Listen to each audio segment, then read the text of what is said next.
김지의 돌직구쇼에 오신 여러분 반갑습니다. 김지입니다. 저는 오늘도 이곳 광화문 청계 광장에 나와 있습니다. 트로트 스타 임영웅 씨가 실내에서 마스크를 벗은 채 담배를 핀 영상이 포착돼서 논란이 일고 있습니다.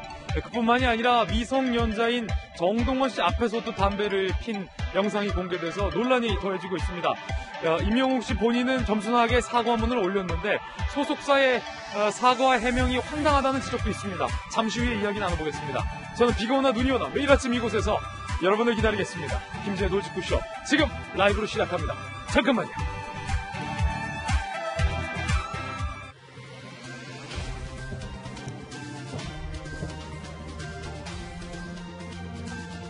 국토, 과기, 해수, 제1야당 국민의힘에서는 이 새 후보자 안 된다라고 결론 내렸습니다.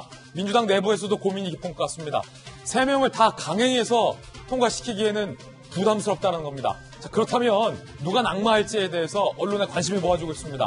국토, 해수, 과기, 야당이 블랙리스트에 올린 이 3명 중에 과연 누가 낙마하게 될까요? 잠시 후에 이야기 나눠보겠습니다. 오늘 조간신문 함께 하시죠. 먼저 동아일보입니다.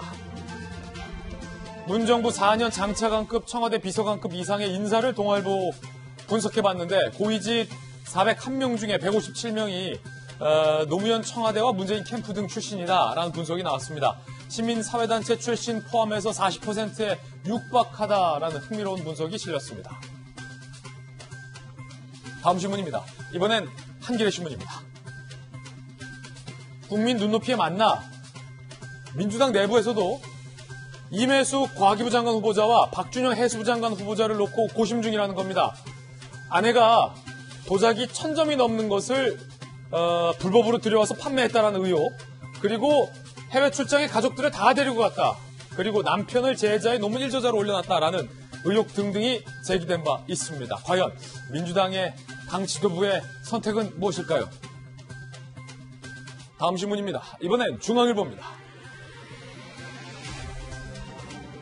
민주당의 대선 주자 3분이 통 크게 지금 돈을 쓰겠다라고 말씀하고 있습니다. 정세균 전 총리는 1억, 이재명 지사는 1000만 원, 이낙연 전 대표는 3천만 원, 각각 1억 1000, 3000. 누가 많이 부르냐 경쟁 같기도 하고 잠시 후에 이야기 나눠보겠습니다. 실현 가능성이 중요하겠죠. 지금까지 신문 읽어준 남자였습니다. 네, 오늘 아침 함께 하신 분들 소개해드리겠습니다. 형사 출신의 변호사 박성배 변호사님, 바르다 박선생, 박정화 전 청와대 대변인 나오셨습니다. 또 한 분의 청와대 대변인 박수현 전 의원, 그리고 청와대 출입기자 출신의 이재명 정치부 선임기자 나왔습니다. 어서 오세요.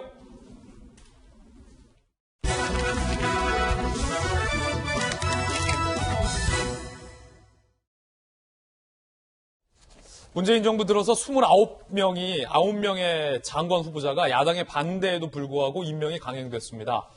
30번째 임명 강행되는 장관도 나올 것 같습니다. 정반대로 이번에 낙마하는 장관 후보자도 나올 것 같다라는 게 여야의 중론입니다. 자, 그렇다면 누가 통과되고 누가 낙마할까요? 톱니스 주제 공개하겠습니다. 임혜숙, 박준영, 오늘 저희 돌직구쇼에서는 2명의 이름으로 좁혀봤습니다. 과연 이 2분 중에 낙마자가 나올까요? 자, 야당에서 안 된다라고 결론 내린 후보자는 3명입니다. 국토, 해수, 과기. 이 3명의 장관 후보자의 청내 발언도 논란이 된 바 있습니다. 논란의 발언들 들어보시죠.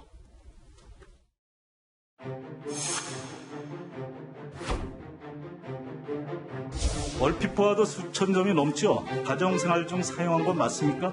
예, 맞습니다. 예. 그럼 궁궐에서 살았어요? 영국에서? 이거 집안 장식이나 가정생활 중 사용한 것 맞습니까? 예, 가정에서 사용하다가 다시 한번 묻겠습니다.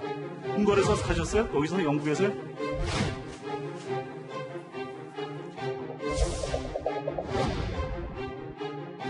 배우자랑 동반 출장 간 게 4번이고 자녀들 데리고 간 게 4번입니다. 같은 방 썼죠? 같은 방 쓰면 호텔비는 반반씩 냈습니까? 방을 하나 잡았을 때는 한 명만 처리를 했고요. 연구비는 국가에서 받은 연구비죠? 국가 세금으로 무임승차한 거네. 무상숙박.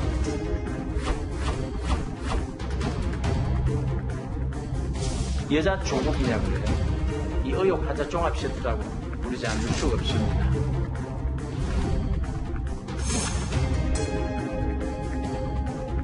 거의 2배 되는 80% 시세 차익을 남긴 거 아닙니까? 이런 게 바로 투기예요, 투기. 갭투기예요. 섭섭스럽다는 말씀이죠.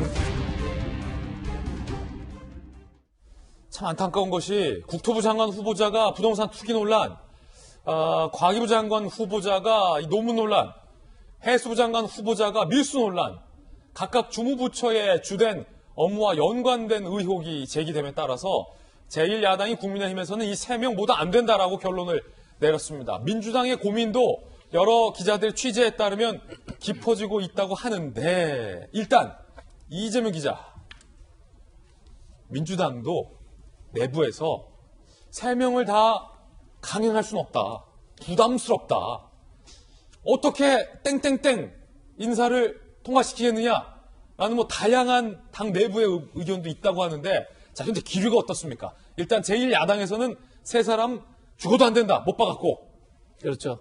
지금 이제 여당의 고민의 시간이 깊을 것 같은데 그러다 보니까 청와대도 지금은 국회의 시간이다 이렇게 표현했지만 사실상 국회 다수를 차지하고는 여당의 시간이겠죠. 여당의 고민이 지금 깊어질 텐데 과연 3명을 다 안고 갈 것이냐 아니면 3명 중에 일부를 뭐 낙마 형태든 아니면 자진 사퇴를 유도하는 형태든 어떤 형태로든 간에 어쨌든 뭐 털고 갈 것이냐 이런 갈림께 서 있지 않나 싶습니다. 민주당 내부에서도 좀 고민이 있는 건 사실입니까? 고민은 사실이죠. 굉장히 그렇군요. 고민이 깊을 수밖에 없을 텐데 어쨌든 3명 다 굉장히 큰 윤리적 문제를 갖고 있죠. 제가 지난번에도 말씀드렸지만 현 정부에서 인사 배제 7대 원칙을 밝혔습니다. 부동산 투기라든지 세금 탈루라든지 논문 표절이라든지 이런 7가지 원칙에 부합되면 탈락시키겠다 했지만 사실 어느 후보 한 명 7개가 중 하나 없는 후보가 없습니다. 그렇지만 더 중요한 건 제가 지난번에 말씀드린 것처럼 최소한 그 직위에 필요한 윤리는 반드시 갖춰야 됩니다. 최소한 국토부 장관이 부동산 투기에 연루해서는 안 되는 거죠. 그리고 과기부 장관 후보자가 연구윤리에서 흠결이 있으면 안 되는 거고요. 예. 그리고 또 지금 해수부 장관도 마찬가지로 농수축산물의 밀수 단속 업무를 맡게 될 텐데 본인이 밀수 혐의가 있다 그러면 굉장히 큰 흠결인 거죠. 그런 점에서 3명을 지금 이제 야당에서는 낙마할 대상자를 꼽아놨지만 그중을 다 안고 갈지 안 할지를 봐야 될 텐데 저는 지금 여당에서는 굉장히 큰 숙제가 뭐냐면 사실 뭐 레임덕을 두고 여러 가지 얘기가 있지 않습니까? 뭐 현 정부의 지지율이 30% 밑으로 떨어졌다 여러 가지 얘기를 가지고 레임덕을 얘기하지만 사실 레임덕의 정말 출발은 여당이 대통령의 인사권에 비토를 올 때입니다. 그러니까 이 비토를 논다는 건 사실 당청 관계에서 상당한 이제 균열이 발생하는 첫 출발인데 그걸 감수하면서 갈 것인지 아니면 일단 무마로 갈 것인지에 대해서 여당 지금 새로운 송영길 당대표 지도부에 그냥 시험대에 올랐고 사실 지금 어떻게 보면 이철의 정무수석도 할 말을 하겠다고 밝힌 상태에서 과연 지금 국민 여론을 어떻게 반영할지 굉장히 고민이 깊지 않을까 싶습니다. 이 3명의 장관 후보자에 대한 국민적 반발도 여당으로서는 신경이 쓰이겠지만 사실 여당으로서 신경 쓰이는 건 남은 2번의 큰 과제입니다. 김부겸 총리 후보자 청문회, 김호수 총장 후보자 청문회가 예정되어 있기 때문에 만약에 3명의 장관을 모두 다 강행한다면 야당으로서는 뭐 전력 투구하겠다, 결사항전하겠다라는 분위기이기 때문에 여당으로서는 부담스럽죠. 민주당의 한 의원, 민심과 괴리된 후보자 중 한 명 정도는 결단을 해야 하는 것 아니냐는 얘기도 나오고 있다라고 경향신문 기자에게 속내를 털어놨습니다. 사실 이 3명 후보자, 장관 후보자 발언도 논란이었지만 여당에서 이 장관 후보자를 감싸고 엄호하는 발언도 논란이 됐습니다. 대표적으로 재갈공명이 나오고 퀴리 부인이 나온 사례가 그렇습니다. 요구르트병으로 수류탄을 만들 수는 없잖아요. 벼룩시장에 가서 현금 주고 훈련치 하나 둘 모았던 부분들을 제가 보기엔 재갈공명이나 천재가 와도 기억해서 해내기 쉽지 않은 사안입니다. 마리 퀴리 여사 아시죠? 네. 그게 어떤 분입니까? 노벨상을 2번이나 수상한 화학자이자 물리학자입니다. 누구랑 연구를 했습니까? 남편이랑. 네, 남편 피에르 퀴리하고 함께 연구를 했습니다. 남편과의 연구 실적들 이런 것들을 인정받지 못한다면 저희가 마리 퀴리 부인 살아계셔서 우리나라 과기부 장관으로 임명하려면 이거 탈락입니다. 자, 여야 대표에서 한 분씩 나오셨는데 야당을 대표해서 나오신 박정하 대변인께 묻겠습니다. 야당에서는 지금 3명 다 안 된다라고 하셨는데 특히나 이제 마리 퀴린 또 재갈공명까지 이제 여당은 들고 나왔습니다만 속내는 여당으로서도 좀 고민이 깊다라는 게 지금 오늘 뉴스인데 야당에서 보실 때는 3명이 안 된다라고 했지만 그 중에서 혹시 뭐 우선순위가 있습니까? 글쎄요, 제가 지금 의원총회 오늘 아침에 있으니까 제가 당을 대표해서 얘기할 수는 없고 개인 의견을 말씀드리면, 글쎄 이게 과기정통부의 임혜숙 후보자는 문재인 정부에서 대통령께서 말씀하신 5대 원칙, 7대 원칙을 벗어나서 무슨 그 윤리에 어긋나는 비리열 의혹이 있는 무슨 종합 세트 같아요. 예. 임혜숙 후보자가 과연 과기정통부를 이끌어갈 수 있는가라는 의심이 강하게 있고요. 두 번째는 공직자 출신으로서 자기가 맡고 있는 그 밀수 업무를 제대로 수행할 수 있을지 정도의 의심이 가고 해수부 청문회에서도 굉장히 그 공격적인 답변으로 논란이 되고 있는 박준영 해수부 장관 후보자 과연 이렇게 직을 제대로 수행할 수 있을까라는 생각이 듭니다. 지금 청와대에서는 국회 시간이라고 말을 하고 있습니다만은 저는 앞서 말씀 주신 분들처럼 이거는 여당의 시간으로 좀 가고 있는 것 아닌가라는 생각이 들고요. 청와대 안에서 어떻게 생각하고 있는지, 그리고 우리 박수현 위원장님 계시지만은 이럴 때 주로 많이 하는 말이 이런 거예요. 여기서 밀리면 다 죽는다. 이거 좀 던졌으면 좋겠어요. 여기서 밀리지 않고 막으려 하다가는 다 죽습니다. 그러니까 물꼬를 좀 트여줘야 되고 국민들이 생각하는 어느 정도의 합리적인 수준을 지켜줘야 저는 지금 속절없이 떨어지고 있는 대통령의 지지율, 그다음에 여당의 지지율도 오히려 더 시간 여유를 가질 수 있다라고 저는 충고드리고 싶습니다. 박정화 전 대변인 개인 견해로서는 우선순위가 1순위는 야당에서 여자 조국이라고 비판한 과기정통부 장관 후보자고 2순위는 야당에서 궁궐 사냐고 비판한 샹들리에 8종 도자기 1250점의 해수부 장관 후보자가 1순위, 2순위다. 과거 여자 조국 얘기 말씀하셔서 조국 법무부 장관을 임명 강행할 때 문재인 대통령께서 의혹만으로 임명하지 않는다면 나쁜 선례가 될 것이다 라는 발언으로 임명을 강행했다가 정경심 씨 1심에서 유죄 받았는데 혹시 이번에도 대통령이 의혹만으로 임명하지 않는다면 나쁜 사례가 될 것이다 처럼 임명을 강행할 가능성도 있다고 보세요? 저는 충분히 임명 강행할 수 있다고 봅니다. 그러니까 1순위로 뽑았던 일단은, 장관 후보자에 대해서 일단은 논란이 되고 있는 무슨 정치인들을 배제하고 사실은 지금 전문가, 공직자들을 많이 대거 포진을 시켰는데요, 후보자로.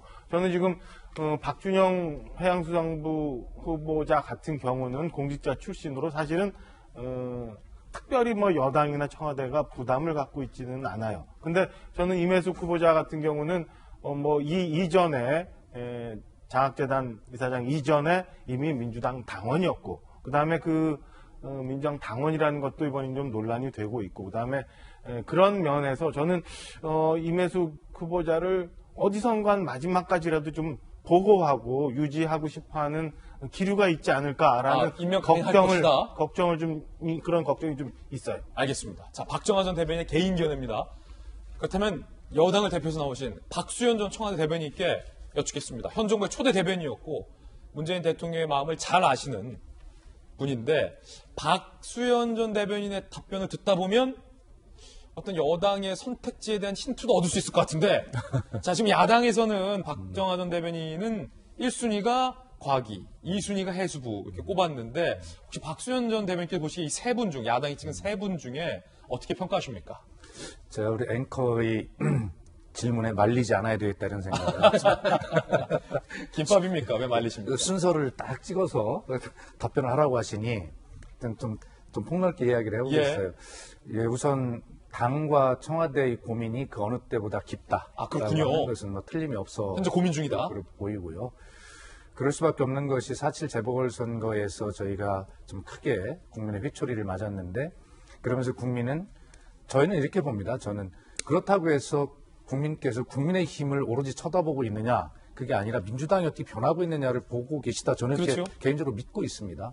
거기에 응답해야 될 필요성이 있죠. 네. 그런 걸 약속하고 송영길 지도부가 다시 들어섰습니다. 뭔가 변화를 해야 돼요. 이철희 정무수석도 그렇게 약속을 했습니다.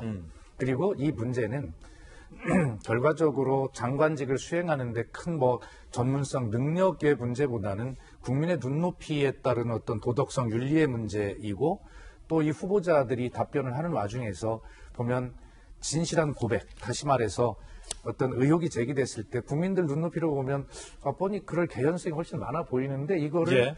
좀 궁색하게 빠져나가려고 한 답변들을 하셨단 말이에요. 진솔한 고백이 없어요. 그 다음에 사과를 했는데 뭐 사려 깊지 못했다라고 하는 무슨 외교관 같은 사과를 예. 했단 말이에요. 그런 것은 국민들께 사과가 되는 게 아니죠. 사과는 사죄 같은 사과. 이것이 국민들이 마음을 네. 움직일 수 있는 건데 이 두 가지 측면에서 실패했고 또 이재명 기자 아까 자세히 설명을 잘 해주셨습니다만 이 장관의 능력이라고 하는 것은 지휘력이거든요. 예. 이 지휘력은 전문성과 도덕성에서 나온다고 생각을 합니다. 네. 설사 전문성에 문제가 없다 하더라도 도덕성에 특히 자기 업무와 관련된 문제들과 연관이 돼 있는 거 아닙니까? 그래서 이 도덕성의 결여에서 비롯된 지휘력이 흔들릴 가능성이 있다고 보면 실제로 장관 능력 업무를 수행하기에 사실 적절치 않다라는 게 국민들의 생각 아니겠습니까? 예. 자, 그래서 고민이 깊은데 누구? 아까 말씀드린 앵커 질문에 제가 말리지 않겠다라고 예. 하는 거기까지는 제가 답변 드릴 수 있는 위치에 있지 않습니다. 그렇군요. 그럼 박수현 전 대변인 개인적으로 보실 때 세 분 장관 후보자의 답변 중에서 어떤 후보자 답변이 가장 좀 문제가 있다고 보세요? 저는 우리 박준영 후보자 답변을 보면 해수부 보면 거기에 이제 우리 박정아 대변인이 다른 쪽으로 했으니까 이제 이쪽으로 해야 또 앵커 질문에 응답하는 보람이 있는 거 아닙니까? 해수부가 제일 좀 문제가 있다. 그래서 답변을 하시는 거 보면 거기는 관세법 위반이라고 하는 이제 의혹이 있는데 그렇죠. 의혹이 있는데 그것을 법을 위반하지 않았다라고 해서 국민들이 볼 땐 저 1,200점이 넘는 저 도자기를 실생활에 사용했다라고 예. 하는 것이 안 믿어지잖아요. 그런데 그것을 관세법을 피하기 위해서 그것을 실제 사용했다라고 답변을 하는 것을 보면 저거는 좀 국민들께서 보시기에 저건 진실이 아닌 것 같은데 이렇게 화를 나실 수 있는 부분 같아요. 예. 그리고 저게 아무리 취미 생활이라고 하더라도 좀 과도한 취미 아닙니까? 그렇기 때문에 저는 가장 평범한 국민의 눈높이에 가장 좀 부적절하게 이루어진 답변이 저는 그 답변이라고 생각을 합니다. 상당히 흥미로운 것을 저는 읽었어요. 우리 또 여야를 대표해서 두 분이 개인 견해라고 하시면서 말씀을 주셨는데 박정호 전 대변인은 과기부, 박수현 전 대변인은 해수부를 꼽았습니다. 자, 과연 만약에 누군가가 낙마를 하게 된다면 누가 낙마로 이어질지를 좀 지켜보는 게 오늘 이 두 분의 말씀을 보면서 어떤 여야의 어떤 움직임을 관측할 수 있는 어떤 좋은 팁이 될 것 같다는 생각들입니다. 우리 앵커께서 저희들 답변을 낙마를 전제로 했다 이렇게 자꾸 몰고 가시면 안 됩니다. 아니, 누군가가 낙마한다면 임명을 다 강행할 수 있어요. 대통령이. 예, 그렇습니다. 앞서 말씀드렸지만 김호수, 김부겸 두 명의 사실상 큰 청문회, 더 큰 청문회가 정치적 의미로 남아 있습니다. 자, 야당도 고민이고 여당도 고민이죠. 청와대도 고민입니다. 국민의힘 야당의 실질적 타깃은 총리와 검찰총장 후보자다. 뭐 이런 얘기도 나오고 있어요. 야당 반대로 먼저 낙마할 경우 자칫 총리, 검찰총장은 임명 강행할 명분을 줄 수 있어서 고민이다. 라는 얘기도 나오고 있는 그런 상황입니다. 이재명 기자, 이게 사실은 연관은 안 돼 있어요. 사실 다 청문회는 각기 별개인데 이 정치부 기자 출입을 해본 기자들은 다 알죠. 각계 별개의 청문회지만 사실 그렇게 또 별개는 아니라는 것을. 그러니까 여야 간의 어떤 협치 부분도 있고 야당이 어느 정도 반발을 하면 여당이 이에 대해 호응하는 것도 있고 뭐 그런 게 다 정치의 과정 아니겠습니까? 검찰총장과 총리 청문회.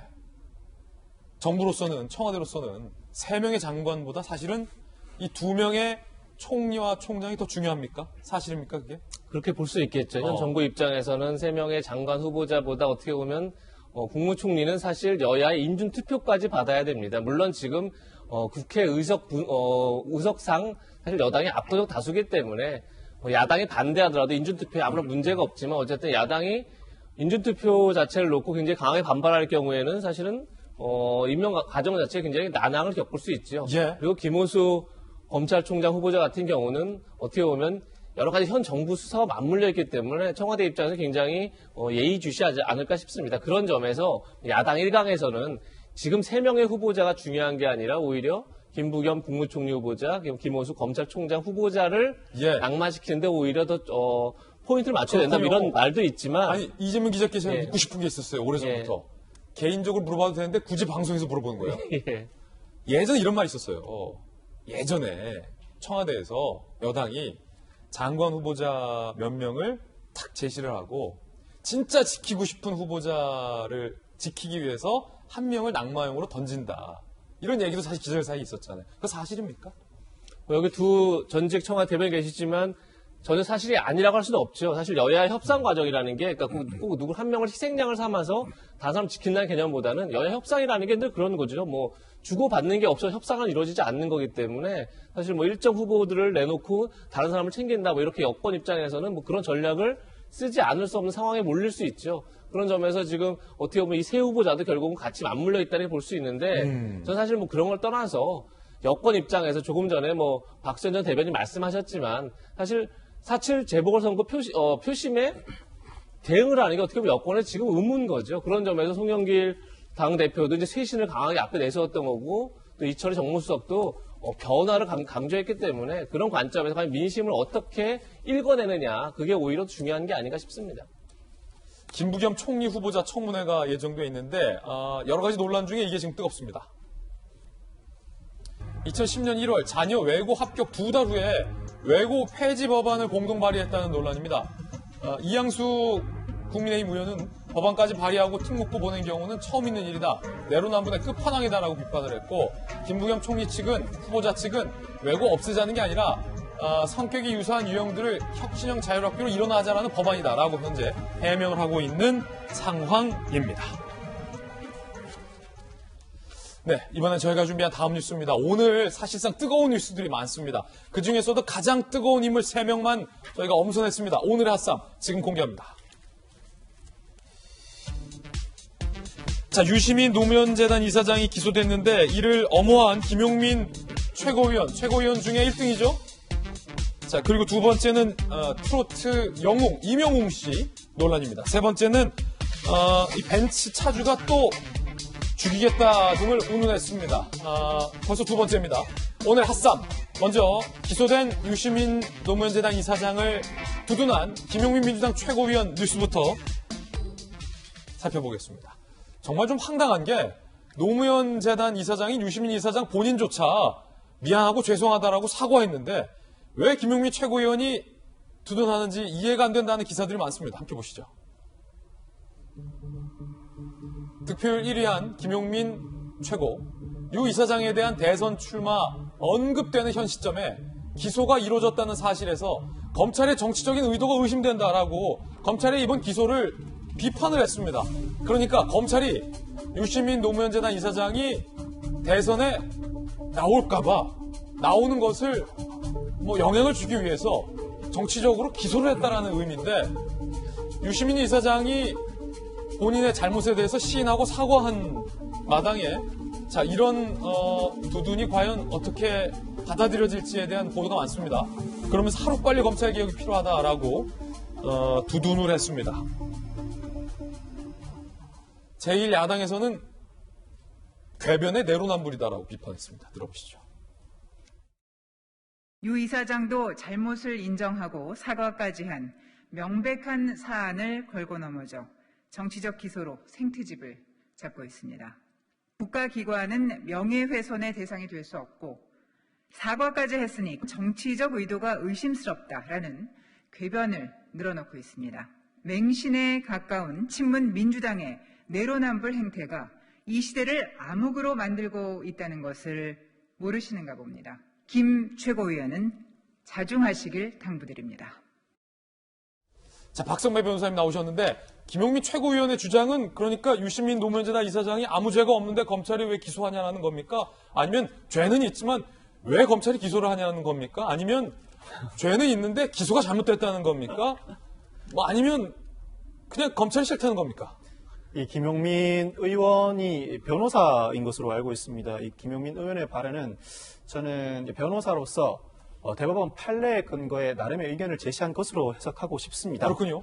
이 대법원 판례에 따르면 이 표현의 자유를 보장하기 위해서 정부나 국가기관은 원칙적으로 명예훼손의 피해자가 되지 못합니다. 다만 업무 수행 과정에서 그 업무를 수행한 국가기관 개인을 지칭한 경우에는 명예훼손죄가 성립할 수 있는데 그 경우 일반적인 표현의 자유를 보장하기 위해서 국가기관의 업무 수행 과정을 수행한 개인에 대한 명예훼손은 상당히 악의적이거나 심히 경솔한 공격이 가해진 경우에만 명예훼손죄가 성립한다는 대법원 판례가 존재합니다. 아마 이 판례를 논거로 삼아 자신의 주장을 편 것으로 이해하고 있습니다. 그렇지만 검찰 입장에서는 단순히 표현의 자유를 보장할 수 있는 차원을 넘어선 것이다. 예. 즉 공격의 정도가 상당히 악의적이었거나 제대로 된 사실관계를 확인하지 않은 심히 경솔한 표현이었다고 판단을 하고 기소를 한 사안으로 보이고 결국 명예훼손죄가 성립할지 말지 국가기관의 업무를 수행한 공적 개인에 대한 명예훼손죄가 성립할지 말지는 법원 판단을 통해서 밝혀지겠죠. 반대로 법원 판단을 통해서 명예훼손죄가 성립한다면 그 자체로 상당히 성립 범위가 좁은 공적 인물에 대한 명예훼손죄가 성립했다는 것 자체로 유 이사장의 행동이 상당히 경솔했다는 방증이 될 수 있을 것 같습니다. 그렇군요. 그러니까 김용민 의원의 생각과 검찰의 생각이 유시민 노무현 재단 이사장의 그 잘못이 과연 의도가 있는 것이냐, 악의적이냐, 경솔하냐에 대해서 생각이 많이 다른 것 같다. 그렇죠. 라는 분석인 것 같은데 유시민 노무현 재단 이사장의 이 발언을 놓고서 생각이 다르다라는 게 박승배 변호사의 해설입니다. 들어보시죠. 노무현 재단의 주 거래은행, 거래은행 한 개예요. 뭐 어느 은행이라고 제가 말씀 안 드리고요. 노무현 재단 계좌를 검찰이 들여다봤다는 사실을 확인했어요. 검찰이 노무현 재단의 계좌를 들여다본 사실이 있습니까? 들여다보셨다면 도대체 어떤 혐의로 계좌 추적 영장을 발부받으셨는지 그 내용을 공개해 주실 것을 요구합니다. 작년하고 금년에 회원이 꽤 많이 늘었거든요. 후원 회원이. 그게 알고 보니까 검찰의 사랑을 받아가지고 그래서 그런 것 같아요. 뭔가 압수수색을 당하거나 뭐 이런 일이 있어야. 아주 동의해요. 예. 저도 그 경험이 있어요. 네. 몰래 계좌나 들여다보고 그래서 그렇게 소심해가지고 되겠나 생각이 좀 들었습니다. 이 발언입니다. 박정현 전 대변인. 네. 지금 아까 박성배 변호사의 설명으로는 법원도 이 발언이 정말로 실수다. 착각이다. 착각과 실수에서 나온 실수인지 아니면 아닌가 알면서 선거를 앞두고 의도적으로 악의적으로 이런 주장, 악성 주장을 되풀이했는지를 법원이 판단하게 될 것이다라고 했잖아요. 박정현 전 대변인은 어느 쪽이라고 보십니까? 개인견에 묻습니다. 일단 이게 한 번 뭐 어디선가 잘못 얘기한 게 아니잖아요. 여러 번 반복적으로 해서 저는 의도성이 충분히 있는 거고 그 앞에 가면 앞서 우리 김용민 민주당 최고위원 얘기했던 것처럼 검찰이 무슨 정치를 한다라는 프레임을 만들어 놓고 이에 맞추기 위해서 김용민 최고위원은 지금 저런 식의 유시민 이사장 얘기를 한 거고 지금 유시민 이사장은 검찰이 정치를 하고 있어서 개혁을 해야 되는 대상이라고 얘기를 하고 그 프레임을 만들기 위해서 궤변도 아니고 내로남불도 아니고 이건 혹세무민하는 거짓말이에요. 날조된 거짓말. 날조된 거짓말. 그래서 지금 한동훈 검사장으로부터 지금 민사소송 받고 있는 거잖아요. 예. 그리고 기소돼 있는 거고 저는 이거는 의도성이 있고 혹세무민하는 아주 나쁜 그 전에 얘기 나왔으면 드루킹이나 이런 것처럼 굉장히 자기들이 만들어 놓은 프레임에 무언가를 맞춰 나가기 위해서 국민들을 속이기 위한 아주 나쁜 거짓말이다라고 네. 정의하고 싶습니다. 자, 그러면 이재명 기자에게 묻겠습니다. 김용민 최고위원이 유시민 이사장을 두둔하면서 대선 출마 이야기가 나오고 있는 상황에서 검찰이 정치적인 의도로 기소를 했다라고 했잖아요. 그런데 유시민 이사장 본인이 최근 대선 출마와 관련해서 전혀 그런 생각이 없다라고 했잖아요. 그런데도 불구하고 김용민 최고위원이 그걸 이유로 든 것이 의아하고 우리들의 상식은 잘못을 했으면 그에 대한 마땅한 책임을 지는 것이 상식이고 유 이사장 본인도 사과할 당시 이에 대한 책임을 자기가 지겠다고 했잖아요. 그런데 김용민 최고위원이 이렇게까지 유 이사장의 마음과도 무관하게 엄언하는 이유는 뭐라고 생각하세요? 진영 논리라고 봐야겠죠. 제가 늘 얘기하지만 이런 진영 논리는 사실은 논리가 없는 억지에 가까운 얘기죠. 아까 얘기한 것처럼 유시민 이사장의 대선 출마의 즈음에서 기소를 했다 이렇게 지금 얘기를 하고 있지만 유 이사장은 지난번에도 최근에도 본인 대선 출마 얘기를 묻자 내 인생을 장난감 취급하지 말아라. 나는 여러 차례 선출직에 나가지 않는다는 약속을 했다라는 얘기를 다시 한번 확인시켜줬죠. 그런 점은 대선 출마와 아무런 상관이 없는 거죠. 본인 스스로가 없다고 그러는데 그것을 대선 출마가 언급되는 시점에 기소했다라고 그야말로 아까 전에 뭐 박정화 전 대변인 얘기했지만 검찰이 정치라고 했다는 프레임 속에서 이제 프레임을 짜고 있다는 볼 수밖에 없는 거고 지금 두 가지 문제가 좀 심각하다 보는데 첫 번째는 유시민 이사장이 사과를 했는데 왜 기소를 했냐 이렇게 얘기를 하지만 이건 법조인이 할 수 있는 얘기는 아닌 거죠. 예. 사과한다고 죄가 되지 않는 건 아니죠. 사과하면 물론 정상이 참작될 수도 있겠죠. 하지만 사과했다고 죄가 안 된다고 생각한다는 것 자체가 좀 도대체 어떻게 법조인이 생각할 수 있는 그런 발언인지 자체가 굉장히 궁금하고 또 하나는 뭐 조금 전에 박성회 변호사께서 잘 설명해 주셨지만 국가기관이 분명 명예훼손의 대상이 되지는 않죠. 하지만 사실관계는 이거는 한동훈 검사장을 명예훼손했다고 해서 기소한 거죠. 유시민 이사장이 분명히 처음에는 검찰을 얘기했죠. 나중에는 한동훈 검사장을 지칭해서 한동훈 검사장이 있는 반부패부에서 들여다본 것 같다 이렇게 분명히 언급을 한 거죠. 그러다 보니까 이제 명예훼손이 성립됐던 건데 사실관계를 오해하는 것도 있지만 저는 한편으로 또 만약에 국가기관이 명예훼손으로 고소할 수 없다면 대한민국 최고의 국가기관은 뭐죠? 대통령입니다. 최근 대통령이 모욕죄로 고소한 사건이 큰 논란이 됐었는데 거기에 대해서 한 번이라도 비판적을 냈다 그러면 진정성을 생각해 볼 수 있지만 그렇지도 않죠. 그런 점에서 특정하게 자기네 진영에 대해서 지금 옹호하고 있다 이렇게밖에 볼 수 없는 거고 그렇게 되면 늘 얘기하지만 진영 논리가 아닌 진영 억지가 되고 있다 이렇게밖에 평가할 수 없을 것 같습니다. 이재명 기자의 개인적인 날카로운 논평은 김용민 최고는 진영 억지를 펴고 있다라는 개인 의견입니다.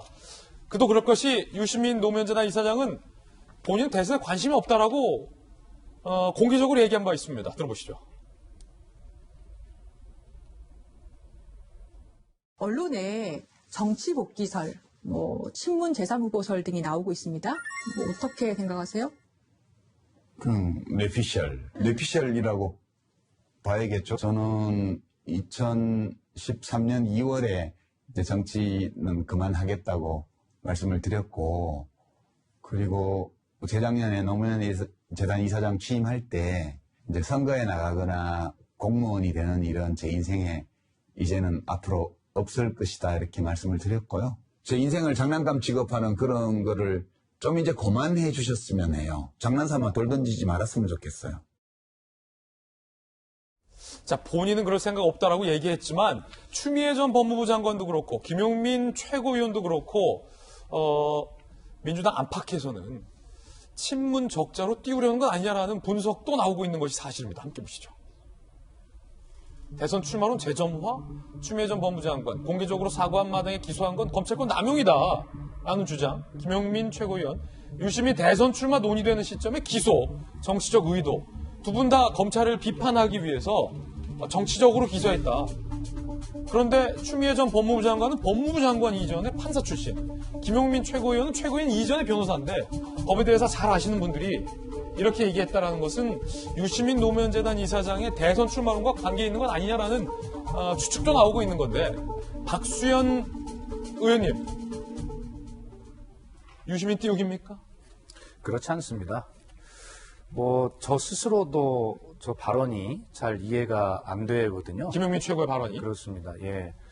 그리고 정치인이 자신의 위치에 따라서 해야 할 이야기와 또 하고 싶은 이야기, 이런 것들을 잘 구분해서 해야 될 의무가 당연히 있고요. 또 우리 김용민 최고위원님은 많은 초선 의원들의 어떤 추대 형식을 받아서 대표 대신해서 지금 최고위원회 나가서 1위 득표를 하신 분 아닙니까? 그렇기 때문에 그런 어떤 자신을 추대하고 지지했던 초선 의원들의 전체 평균적인 뜻이 어디에 있는가를 잘 살펴서 발언을 하셔야 된다고 생각을 합니다. 최고위원마다 자기가 발언하는 분야가 좀 정해진 건 아닌데 대체로 약속이 돼 있는데 네. 김용민 최고위원은 아마 법사위 변호사이기 때문에 이제 검찰 관련 이런 관련들을 주로 전담해서 하기 때문에 여러 가지 발언을 하다가 나오는 말씀 같은데 그렇다 하더라도 이 문제는 유시민 이사장 본인에게 맡겨드리는 것이 저는 타당한 일이다 생각을 합니다.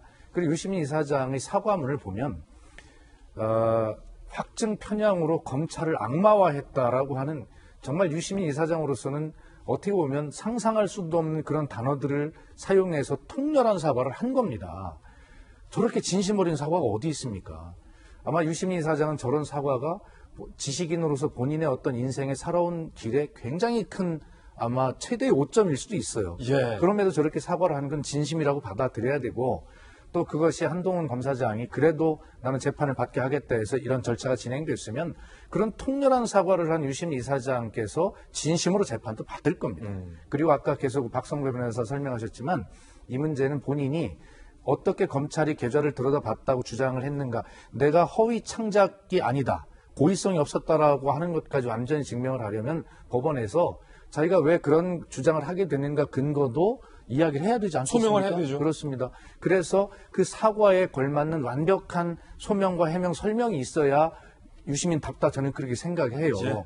그래서 이 문제는 유시민 이사장에게 맡겨드리는 것이 저는 맞다. 추미애 장관님이나 김용민 최고위원님께서 뭐 이런 말씀을 하실 사안은 저는 아니다. 그것이 유시민 이사장을 존중하고 보호하는 길이다. 저는 그렇게 생각합니다. 예, 박수현 의원님 의견 들어봤습니다. 핫쌈 함께하고 있습니다. 이번에 두 번째 핫쌈인데 트로트 스타, 트로트계의 영웅 임영웅 씨가 이게 뜻하지 않은 또 흡연 논란에 휩싸였습니다. 일단 영상으로부터 만나보시죠.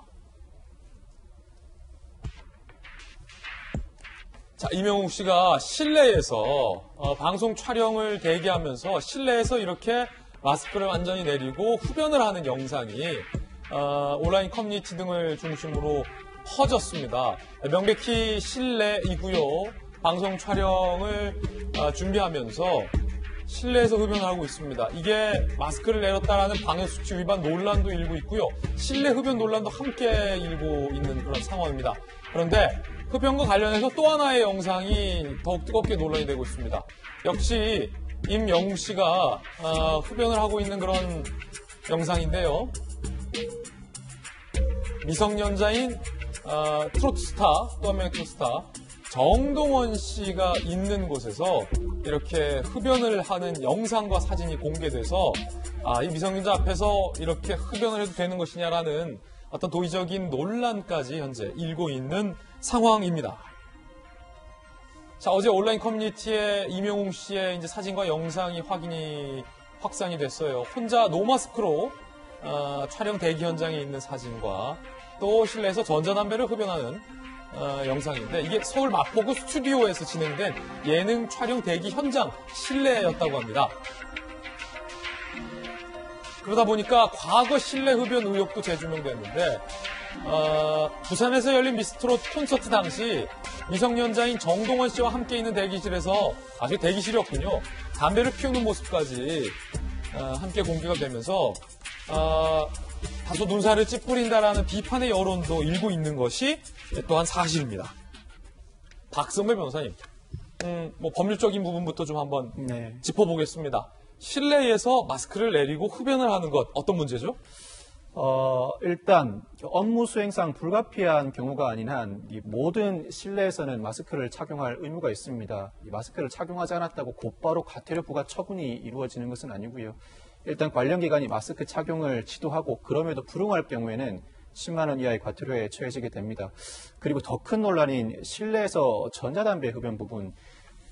현재 국민건강증진법에 따르면 거의 대부분의 실내가 금연구역으로 지정되어 있습니다. 네. 실내에서 흡연할 경우에는 10만 원 이하의 과태료 부과 처분이 이루어지게 되는데 여기서 말하는 담배는 일반 담배 외에도 전자 액상형 담배도 포함합니다.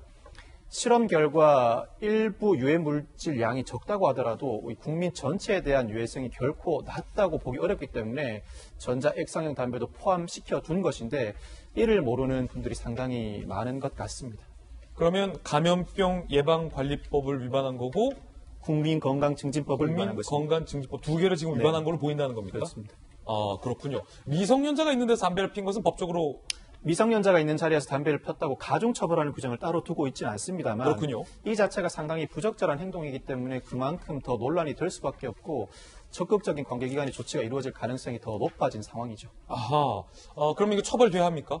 처벌될 가능성이 충분히 있습니다. 일단은 논란이 된 사실관계가 공식적인 자료를 통해 보도된 상황이기 때문에 관계기관이 사실관계를 확인하고 충분히 과태료 부과 처분은 가능하지 않을까 싶습니다. 자, 그렇군요. 이재명 기자. 지금 이게 아까 뭐 저희가 간략하게 제가 설명해드리긴 했는데 어떤 장소에서 도대체 실내인데 이렇게 흡연을 한 거예요?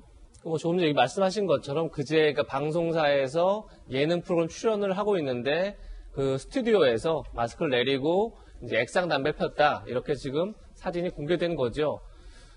담배 부분에 대해서는 어쨌든 임영웅 씨도 사과를 했습니다. 뭐 질책, 훈계, 깊이 새기겠다 사과했고 다만 이제 아마 그러니까 담배를 끊는 과정에서 관련 담배 대신에 지금 이제 액상 담배를 피면서 담배를 이제 이렇게 끊어가는 금연 과정 속에 있는 게 아닌가 싶고, 그리고 또 마스크를 내린 부분에 대해서는 이제 촬영 중간에 어떤 뭐 메이크업 수정이라든지 의상 수정이라든지 이런 걸 하기 위해서 그런 대기 시간이었다 이렇게 하고 있는데, 뭐 조금 전에 박성배 변호사 얘기한 것처럼 누가 보더라도 어쨌든 스튜디오에 대부분이 다 마스크를 쓰고 있는 상황에서 실내이기 때문에 또 늘 요즘 뭐 많은 방송에 나오지만 방역수칙을 준수하는 과정에서 이제 촬영을 해야 될 의무가 있는 거죠, 방송사들이.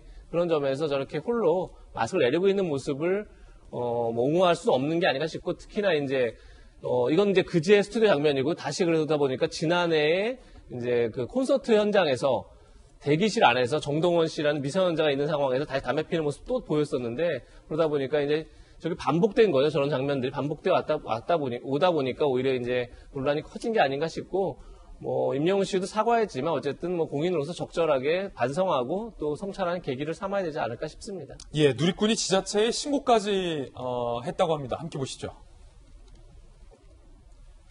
임영웅의 실내 흡연 지자체에 신고했다. 유명 연예인인 만큼 사회에 끼치는 영향력을 무시할 수 없다. 마스크 미착용은 현장 적발의 원칙이라 따로 신고는 안 했다. 그러니까 감염병 예방법 위반과 관련돼서 신고하지 않고 국민건강증진법 위반 혐의로 실내 흡연에 대해서 과태료 부과 요청을 마포구청과 해운대구청에 이제 각각 했다라고 누리꾼이 이제 얘기를 했습니다. 박승배 변호사님, 그러면은 마포구청하고 해운대구청은 어떤 조치를 할 것이라고 보십니까? 일단 노마스크에 대해서는 현장에서 착용 지도를 할 수 없는 상황이었기 때문에 과태료 부과 처분을 할 수는 없고요. 그렇지만 실내에서 전자 액상형 담배를 피웠다는 사실 자체는 부인하기 어려운 상황으로 보입니다. 사실관계를 확인하고 그 근거를 객관적으로 확보한 다음 당사자에게 사실관계를 한 번 더 확인해 봅니다. 적절한 해명을 받지 못할 경우에는 과태료 부과 처분이 충분히 가능하고, 이에 대해서 불복할 경우에는 당사자가 관련 법에 따라 불복 절차를 밟아야 할 상황으로 보입니다. 그렇군요. 과태료가 한 10만 원 정도밖에 그렇습니다. 안 되니까 과태료 처분거리다라는 거군요. 임영웅 씨가 지난 3월에 이렇게 얘기한 바 있습니다. 코로나와 관련해서 이야기 들어보시죠.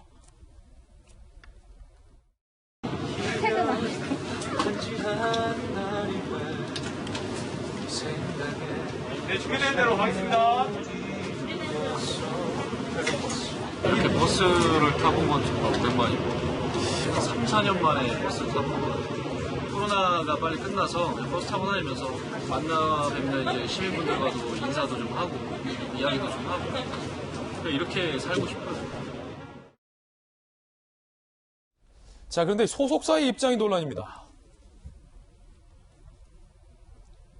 자, 임영웅님은 연초 끊은 후 사용한 전자담배를 줄이고자 니코틴이 함유 안 된 액상 병행 사용했다.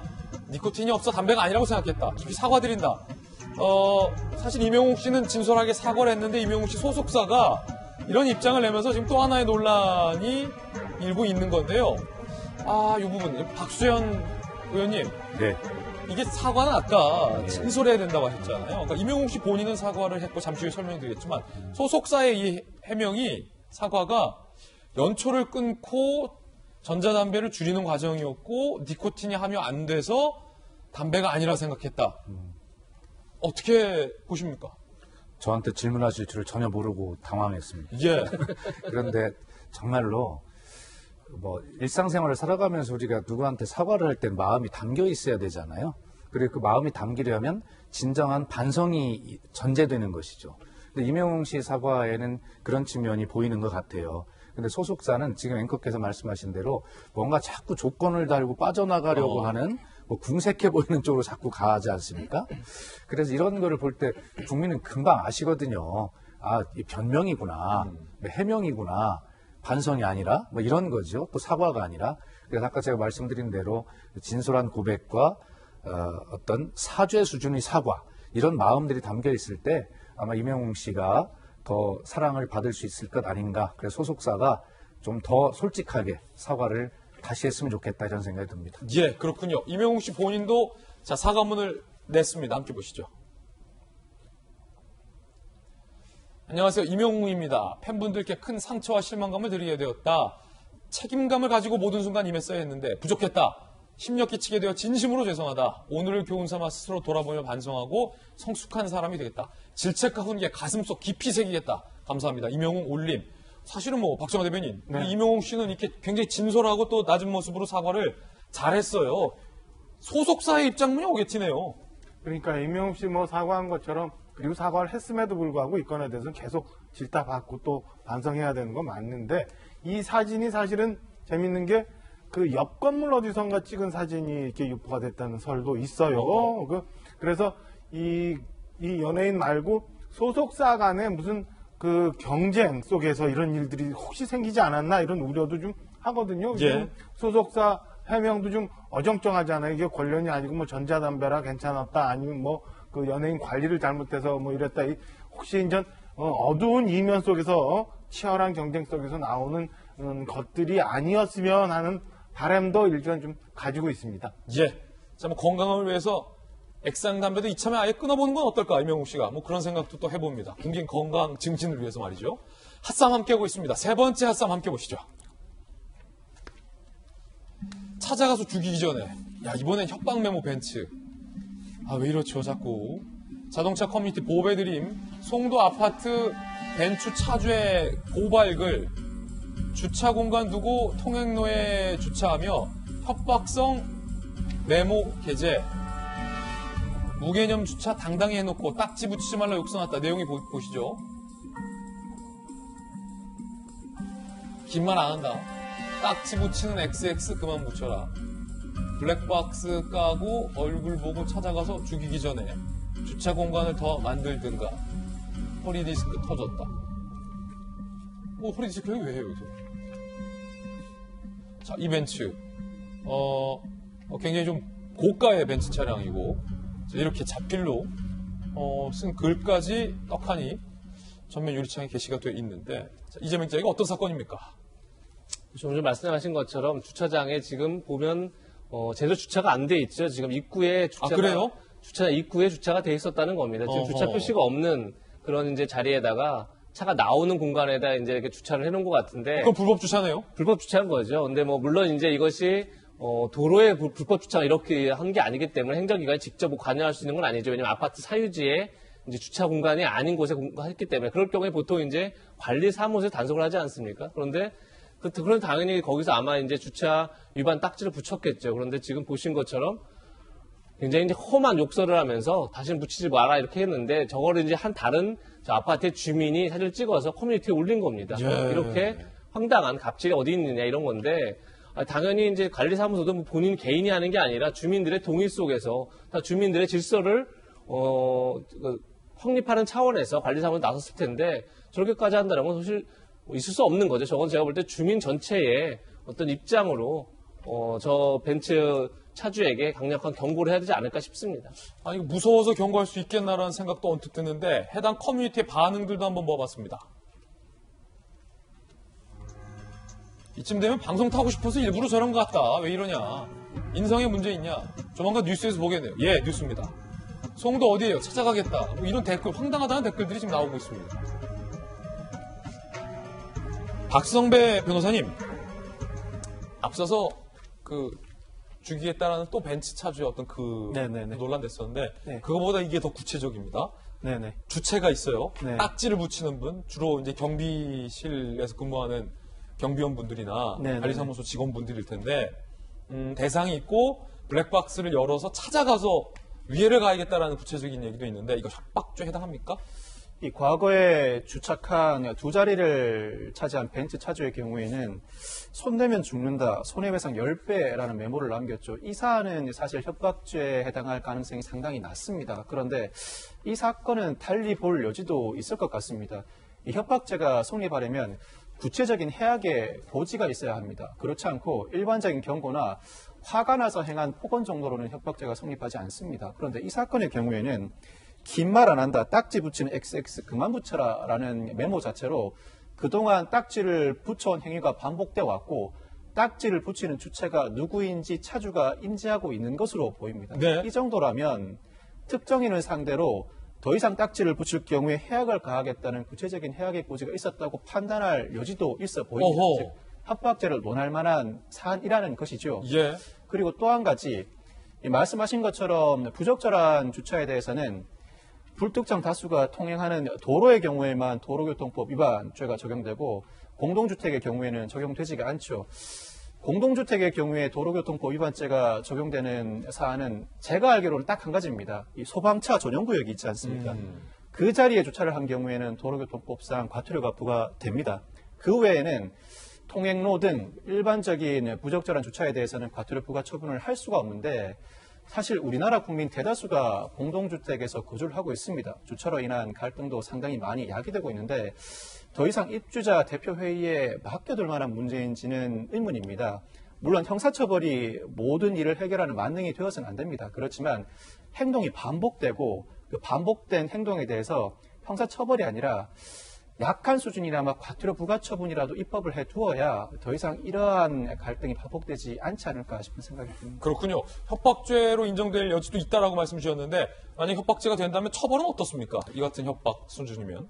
다른 전과가 없다면 벌금 수준에 불과할 것으로 보이는데 벌금이요? 일정 벌금 수준에 불과할 것으로 보이는데 아마 협박죄 처벌이 현실적으로는 쉽지 않을 것으로 보이는 게 법리적으로는 충분히 협박죄로 의율할 만한 사안이긴 합니다만 불법 주차 딱지를 붙이시는 분이 이 아파트를 관리하시는 분이겠죠. 그분이 굳이 입주자를 상대로 처벌 의사를 밝힐 가능성이 상당히 낮아 보입니다.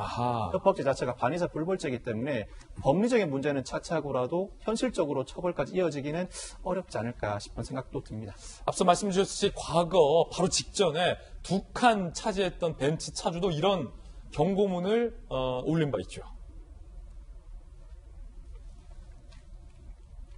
자, 이번에 흰색 좀 작은 벤츠 차량인데 이렇게 앞문에 이렇게 써놔서 논란됐어요. 제 차에 손대면 죽을 줄 아세요. 손해배상 10배 총 전화를 하세요. 그거에 이어서 이번엔 블랙박스 열고 죽인다. 너무 험한 말들이 사실은 본인들이 잘못을 하고도 오히려 적반하장으로 나오고 있는 것 같아서 씁쓸한 뉴스였습니다. 자, 이번에 다시 본격적인 정치권 소식으로 돌아와 보겠습니다. 지금 정치권에서 가장 뜨거운 논란은 이겁니다. 한명숙 자서전에 모인 후원금. 그런데 검찰은 그 후원금 압류를 검토하고 있습니다. 어찌된 일일까요? 함께 보시죠. 한명숙 자서전 후원금. A출판사가 한명숙 전 총리의 자서전 출판을 위한 펀딩을 진행했고 3천만 원을 돌파했다고 합니다. 이달 31일 종료까지 5천만 원 돌파 예상이라고 하는데 한 전 총리는 아시다시피 불법 정치자금 수수죄로 추징금을 총 8억 8,302만 원. 이 중에서 7억 1,088만 원 80.5%를 미납한 상태입니다. 그리고 일단 불법 정치자금 수수죄로 대법원에서까지 유죄를 선고받았습니다. 그런데 이 자서전의 내용이 나는 결백하다 라는 대법원의 심리에도 불구하고 반성의 뉘우침이 전혀 없는 내용을 포함하고 있어서 1차적으로 논란이 됐는데 거기에 이 출판을 위한 후원금 논란까지 더해진 겁니다. 그러자 검찰은 해당 모금액을 압류할 것을 검토하고 있는 것으로 알려지고 있는 상황입니다. 자, 일단은 이 한명숙 전 총리의 유죄 사건 어떤 사건이었는지부터 간단하게 복귀해 보겠습니다. 이재명 기자, 어떤 사건이었죠? 보시는 것처럼 2007년도에 한만호 건설사 대표로부터 불법 정치자금 9억 원을 받았다. 이런 혐의로 이제 수사가 진행됐죠. 그래서 9억이요?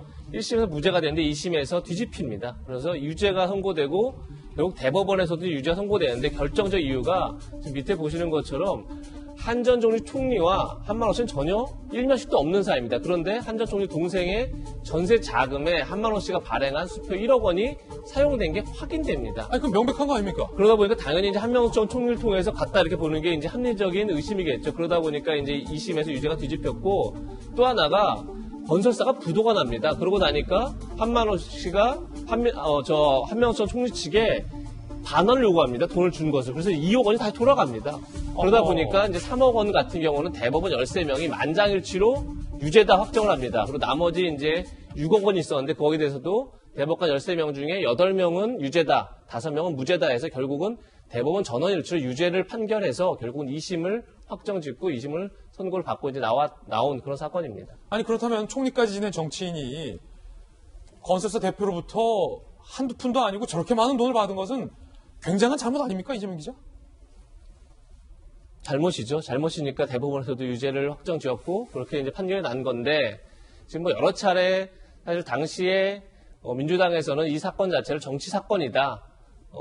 이렇게 이제 선언을 했었고 실질적으로 문재인 대통령도 당대표 시절에 유죄가 확정된 이후에도 양심의 법정에서는 역사의 법정에서는 무죄다 이렇게 이제 선언을 했었죠. 그리고 나서 좀 전에 지금 이제 문제가 되고 있는 추징금을 한 8억 8천만 원 추징금을 이제 확정을 줬는데 이제 9억 원의 뇌물을 받았다 이렇게 보고 8억 8천만 원 정도의 확정을 줬는데 상당액을 이제 좀 당에서 어떻게 보면 당원들로부터 좀 모금을 해서 도와주자 이런 운동까지 하려다가 사실은 오히려 변호인 측에서 한명수 변호인 측에서 아니 우리는 무죄라고 좀 주장을 하고 있는데 그것을 모아서 추징금을 낸다면 결국 우리가 스스로 돈을 받았다는 걸 증명하는 거 아니냐. 그래서 반대를 하게 되죠. 그런 이제 여러 가지 우여곡절을 겪었는데 그리고 이 사건이 지금 이제 종결된 게 2015년도인데 6년째 계속 이 사건이 반복되고 있는 것 자체가 오히려 그것이 정치적 의도가 있는 것 아니냐 이런 이제 비판이 나오고 있는 거죠. 그렇군요. 박정하 전 대변인 대법원에서조차 뭐 금액의 차이는 있습니다만 어쨌든 억소리 나는 금액을 받은 것으로 대법원 전원이 다 유죄를 선고했는데 총리까지 지내셨으면 정치적 책임감이라도 좀 느끼셔야 할 텐데 나는 결백하다라는 자서전을 출판하려는 의도는 무엇이라고 보십니까? 글쎄 잘 모르겠어요. 이해 잘 못하겠어요. 만약에 전 뭐 법조인이 아니니까 뭐 모르겠습니다만은 이게 만약에 정말 그 당신께서 억울하고 문제가 있는 재판이었고 법원이 잘못 판단한 거라면 재심을 청구하면 되는 거거든요. 재심. 그래서 다시 재판을 받아보면 되는 건데 정작 본인은 재심은 신청 안 한다고 해요. 그래놓고 지금 대법원에서 확정 판결까지 받은 건에 대해서 지금 책 써서 나는 무죄라고 얘기를 하고 있고 얼마 전에 또 다 보셨지만은 사실은 무슨 그 허위 증언 문제 가지고 또 한번 시끄러운 적이 있었어요. 이 한명수 전 총리 관련해서. 이거 보면 저는 당신 본인도 지금 이 건에 대해서 실체적인 진실과 상관없는 무언가의 기록을 남기기 위해서 저렇게 하는 의도도 있고 저는 한쪽 진영에서 지금 권력을 잡고 있는 우리 여권 진영에서 최근에 있는 현대사에 대한 역사를 무언가 다시 좀 정리해 놓고 싶은 그런 욕심이 있어서 자꾸 저런 무리수를 두는 거 아닌가라고 해석을 할 수밖에 없는 상황입니다. 이게 한 건, 두 건 쌓이다 보면 언젠가 또다시 논란이 됐을 때 이게 검찰로 인해서 희생을 당한 거고 상대편 정권에 의해서 희생당한 많은 사람들이 있었음을 실체적 진실과는 달리 무언가를 정리해 놔야 그때 가서도 뭔가 얘기를 할 수 있다라는 무언가의 잘못된 도구마에 빠져 있는 거 아닌가. 그렇지 않고는 저로서는 해석을 할 수가 없다라는 말씀을 드리고 싶습니다. 네, 박정하 전 대변인의 의견 들어봤고요. 그때 당시 한명숙 전 총리와 주변 사람들의 이야기도 다시 한번 들어보시죠.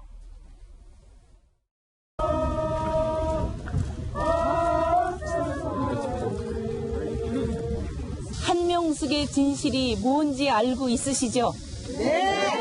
국민 여러분, 저는 결백합니다. 그래서 저는 당당합니다. 울지 않겠습니다. 굴복하지 않겠습니다.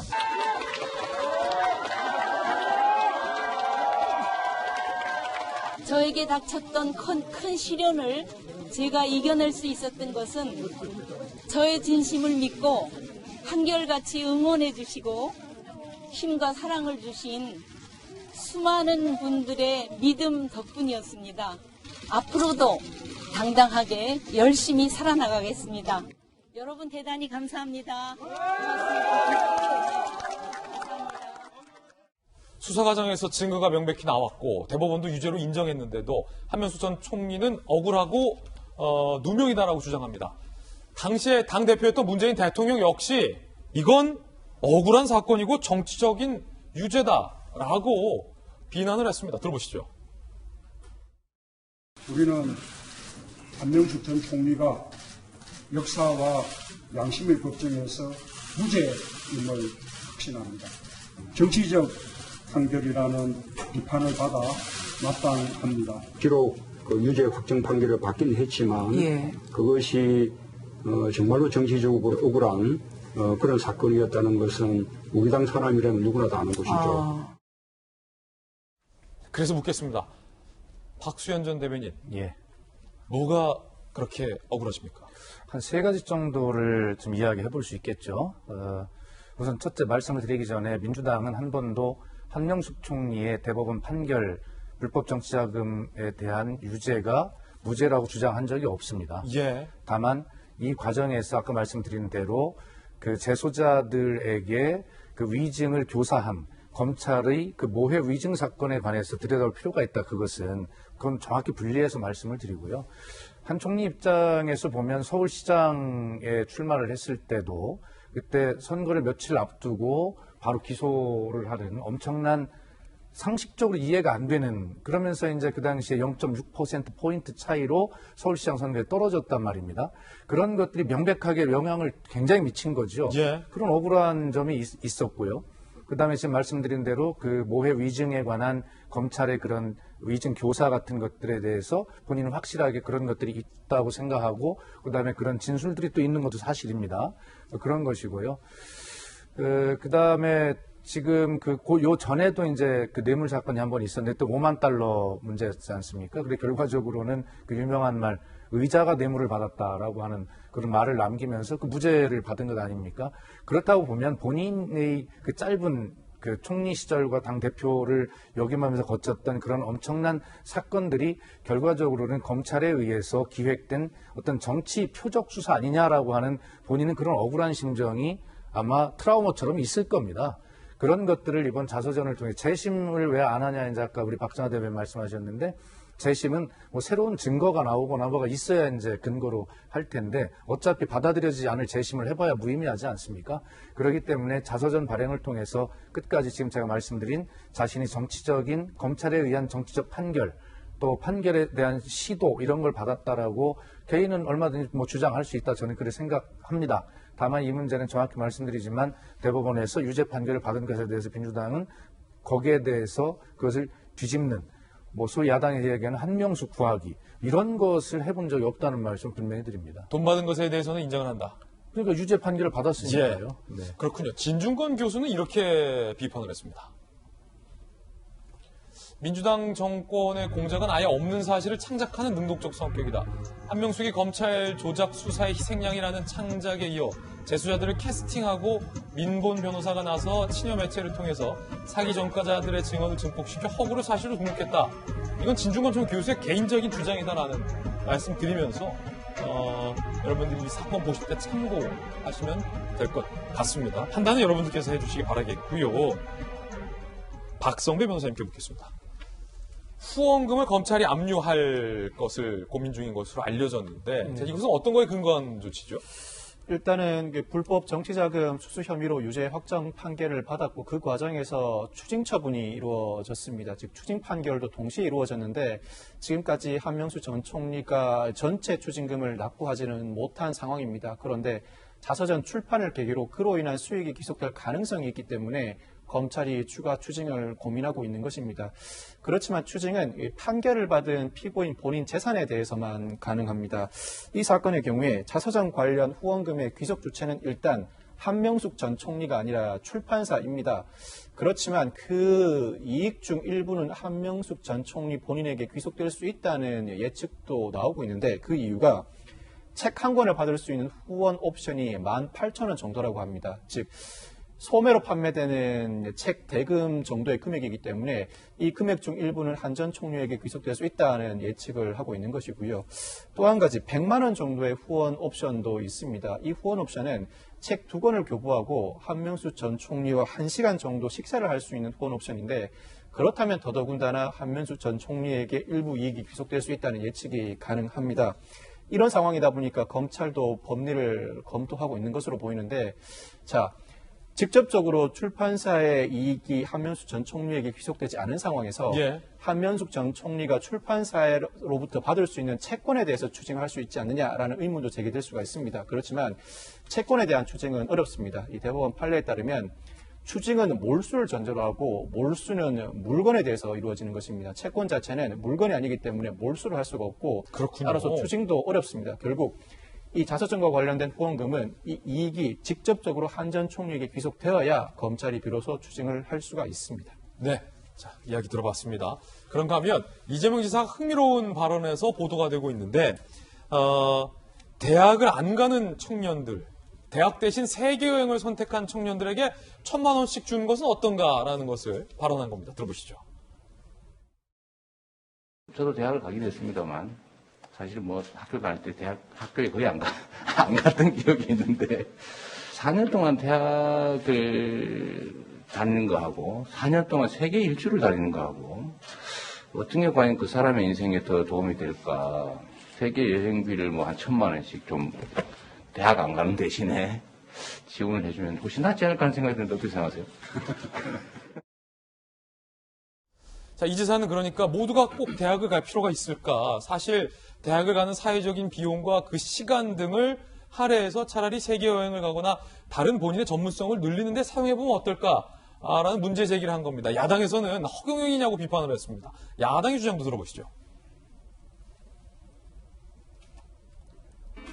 윤희숙 의원, 선정적 낚시, 비전도 책임도 없는 퍼퓰리즘, 국내힘, 뜬구름 잡는 소리, 허경영 벤치마킹하냐, 이준석 최고, 전 최고, 어느 순간 허경영을 초월한 것이니 궁금하다라고 비판을 많이 하는 그런 상황이고, 양쪽의 지금 주장도 함께 전해드리고 있는데, 허경영 얘기 나와서 이재명 지사가 지난달에 허경영 씨에 대해서 이렇게 언급한 바도 있었습니다. 들어보시죠.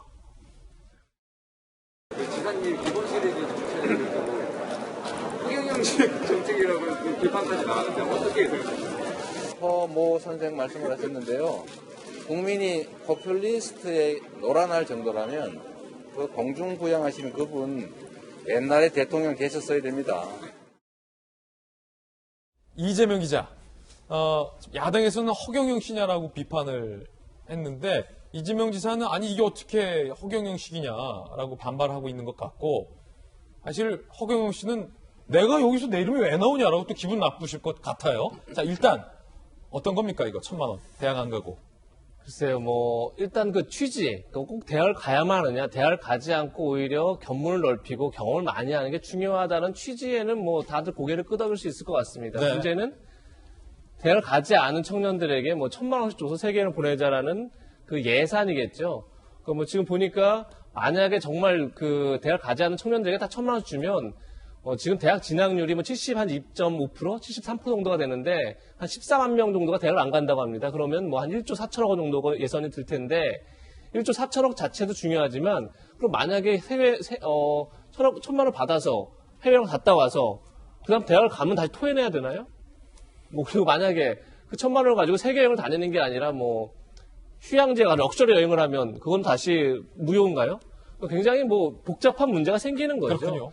그런 점에서 물론 지금 제가 볼 때 이재명 지사가 굉장히 진지하게 던졌다고 보이지는 않습니다. 하나의 그냥 제안으로 가볍게 던졌다고 볼 수 있지만 어쨌든 유력 대선 주자이기 때문에 그 제안이 가볍게 느껴지지 않는 건데 늘 모든 정책을 설계할 때 악용 가능성을 염두에 둬야 되는 거죠. 그런 거에 대해서 어떻게 말지는 문제가 생길 것 같고 또 하나는 반대로 어려운 여건 속에서 대학을 간 친구들에게는 오히려 등록금 1,000만 원을 또 지원해줘야 되지 않을까요? 그래 형평성이 맞지 않을까요? 이제 그런 문제가 또 뒤따르겠죠. 그런 점에서 지금 아마 야당은 그런 여러 가지를 놓고 비판하는 건데, 물론 이것도 하나의 대안일 수 있습니다. 대안이 된다면 제가 아까 얘기한 것처럼 악용 가능성이 없는지, 그리고 형평성이 맞는지, 그리고 이 예산을 다른 데 썼을 때보다 효능이 높다라는 어떤 확신이 있어야겠죠. 그런 거에 대해서 전면적인 검토가 필요하지 않을까 싶습니다. 예, 그렇군요. 각기 다른데 여당의 이 잠정적 대선 주자들이 너도나도 큰 금액들을 소위 베팅하고 있습니다. 함께 보시죠.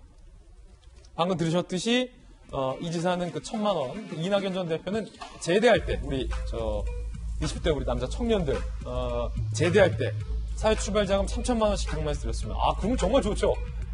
그럼 저 군대 다시 갈래요. 3,000만 원 주면 정말 좋죠.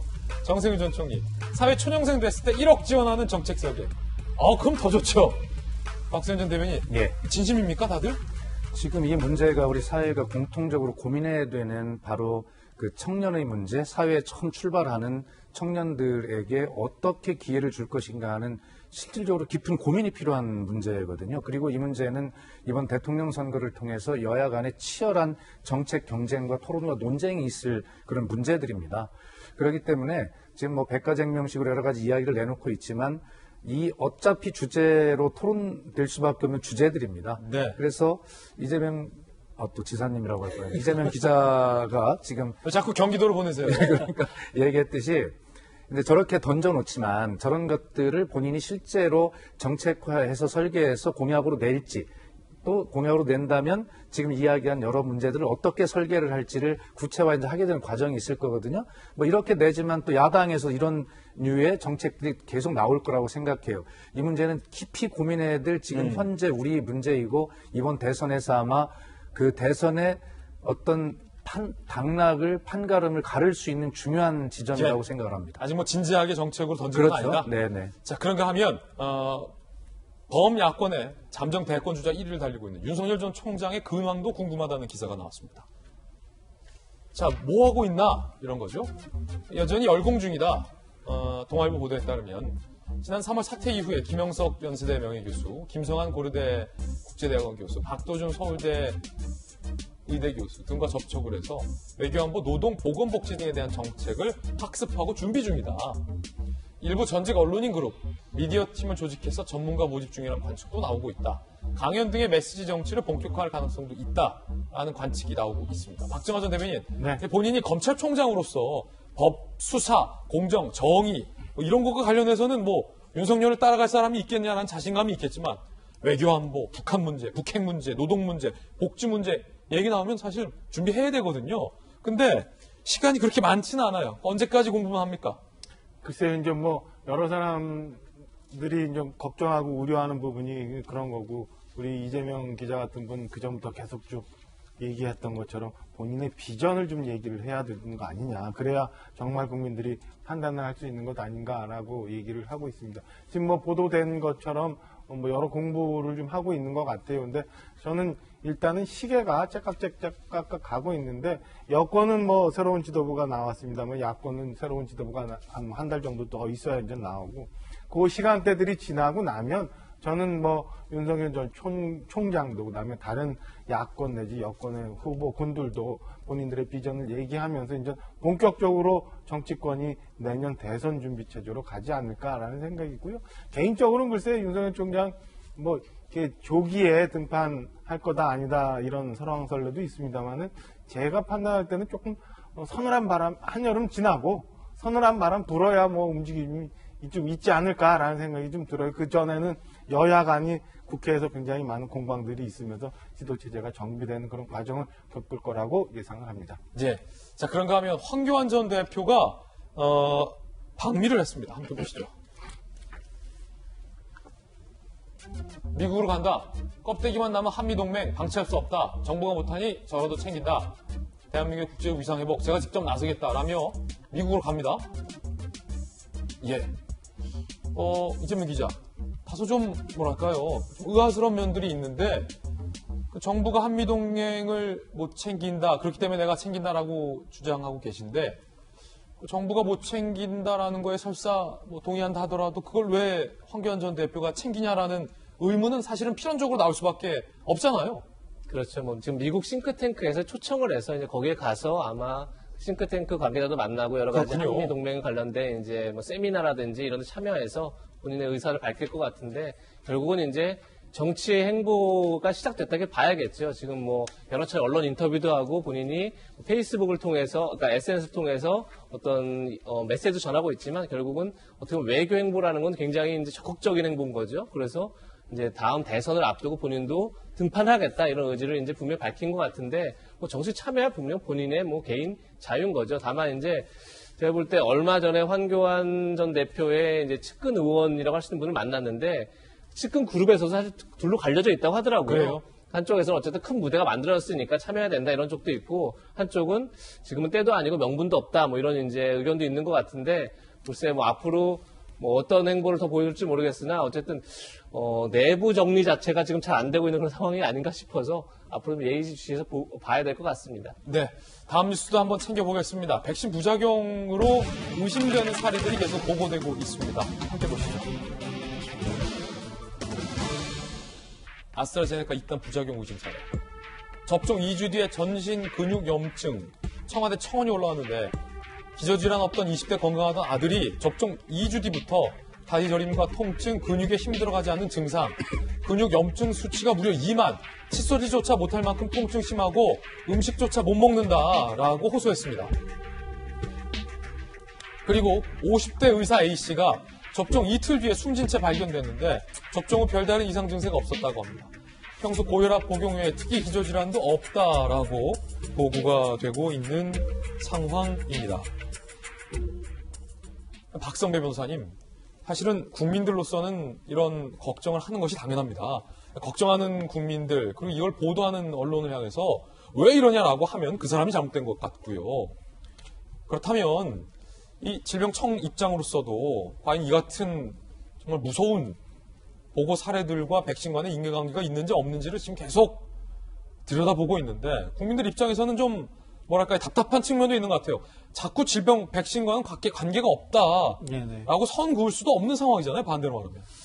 인과관계에 대해서는 관계기관이 분명하게 밝혀서 신속하게 그 결과를 내주었으면 좋겠습니다. 그리고 일반적인 국민 입장에서는 이런 소식들을 접할 때마다 기저질환이 사망에 영향을 미쳤다고 하지만 기저질환을 가지고 있었다고 치더라도 백신을 맞지 않았으면 사망하지는 않았을 것 아니냐라는 1차적인 반응을 내놓을 수밖에 없습니다. 그렇죠.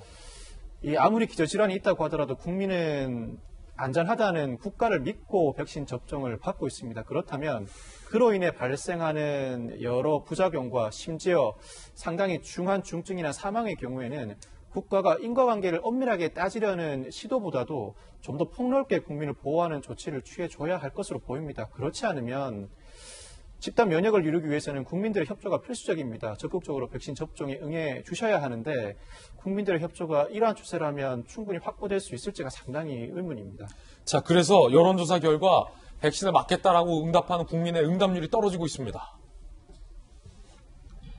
2020년 7월까지만 해도 87%였는데 지금 61.4%로 뚝뚝뚝 떨어졌습니다.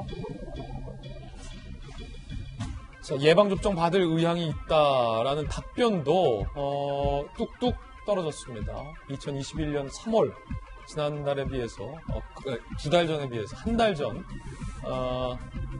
의향이 68.0에서 오차 범위를 벗어나서 61.4%로 뚝 떨어진 상황입니다. 박정하 전 대변인, 사실은 이런 논리로는 국민들의 우려를 불식시키기에는 이제는 좀 한계가 있는 것 같아요. 정부 논리 중에 하나가 백신을 안 맞고 집단 면역이 달성되지 않았을 때의 우려보다 백신으로 인한 부작용의 우려가 더 적다라는 논리는 사실은 국민들 입장에서 한 사람의 목숨이 소중하고 한 사람의 건강이 소중하잖아요. 국민들 입장에서는. 특히 아스트라제네카 백신을 중심으로 현재 이런 부작용 사례들이 주로 보고되고 있기 때문에 국민들이 염려하고 계신 거 아니겠습니까? 두 가지에서 비롯됐다고 봐요. 일단은 지금 이런 상황이 된 거는 정부의 백신 정책에 대해서 신뢰를 다 잃어버렸기 때문이에요. 지금 여전히 대통령께서도 계획보다 백신 접종이 잘 되고 있다라고 얘기하고 그 수급에 문제 없다고 말씀을 하시고 있고 질병청에서도 그냥 걱정 안 해도 된다고 하고는 있습니다만 손에 잡힐 만한 결과가 없잖아요. 사실은 지금 백신이 절벽 상태인 거에 대해서는 맞는 거잖아요. 그럼 맞는 거를 인정을 하고 거기서부터 국민들의 신뢰를 받을 수 있고 국민들의 도움을 받을 수 있는 방안을 다시 제시를 하고 해야 되는 거지 만약 이렇게 우겨서는 안 되는 거다. 두 번째, 작년에 87%까지 백신을 맞겠다는 국민들이 이제 와서는 61% 정도밖에 안 되는 이유는 우리 백신 선택권 없잖아요. 파이자, 모더나 이런 거 말고 아스트라제네카밖에 안 되는 상황이잖아. 이 건에 대해서 그러면 마냥 그냥 언론이 잘못됐다, 국민들이 판단 잘못하고 있으니까 빨리 맞아라라고 주장하기 전에 좀 전에 우리 박성윤 변호사님 말씀하신 것처럼 인과관계가 꼭 안 나오더라도 그다음에 인과관계가 애매하더라도 일단 치료할 수 있는 지원 좀 해주고 광의로 해석을 해서 나중에 문제가 됐던 거에 대해서 정부가 그 많은 예산 딴 데 쓰지 말고 좀 도와주면 되지 왜 이제 와서 말도 안 되는 상황으로 몰아가면서 강압적으로 백신을 막 접종을 해라라고 주장하는 것은 좀 무리가 있다라고 말씀드리십니다. 개인 견해였고요. 박수현 대변인. 예. 우리 박성화 대변인 말씀이 이제 야당의 의견이라고 본다면 야당의 의견에 지금 마지막 말씀하신 부분은 제가 동의할 수 있으나 앞에 쭉 말씀하신 말씀은 근거가 없다라고 정확히 말씀을 드립니다. 그래서 작년 여름에 우리 방송을 많이 했습니다만 독감에 문제가 생겼을 때 불안감 때문에 평생 매년 맞던 독감을 1000만 명이나 안 맞아서 1000만 명분의 독감 백신을 폐기했어요. 그만큼 불안감이 조성되는 것은 굉장히 큰 문제다. 그러나 그 불안감을 누가 조성하느냐. 정부가 신뢰를 잃는 것이냐 아니면 언론과 야당이 과도하게 불신을 키우는 것이냐. 뭐 두 가지 다 이유가 있지만 두 가지 다를 다 들여다봐야 된다고 생각합니다. 예. 그래서 지금 백신은 어쨌든 지금 그 희귀혈전이라는 것이 100만 명당 1명이라고 지금 통계가 나오고 있잖아요. 우리는 그 통계가 그나마도 없어요. 그런데 이 코로나 확진으로 사망하시는 분들이 100만 명에 35명입니다. 그렇기 때문에 이 코로나로 걸려 사망하실 확률 이것보다 예를 들어서 부작용이 생길 확률이 35분의 1밖에 안 되는 거거든요. 그래서 알겠습니다. 이 문제는 정부도 더 신뢰를 쌓아야 되지만 그리고 어쨌든 우리가 이 신뢰를 백신에 대한 부작용에 대한 믿음을 더 가질 수 있도록 함께 노력해야 될 필요가 있다는 말씀 드립니다. 예. 자, 두 분의 말씀 들어봤습니다. 60초 광고 후에 돌아오겠습니다. 잠시 후에 뵙죠. 오늘 저희가 준비한 소식 모두 다 전해드렸습니다. 저희는 내일 아침 9시 15분에 인사드리겠습니다. 오늘 하루는 분명 어제보다 나을 겁니다. 좋은 하루 되십시오. 고맙습니다.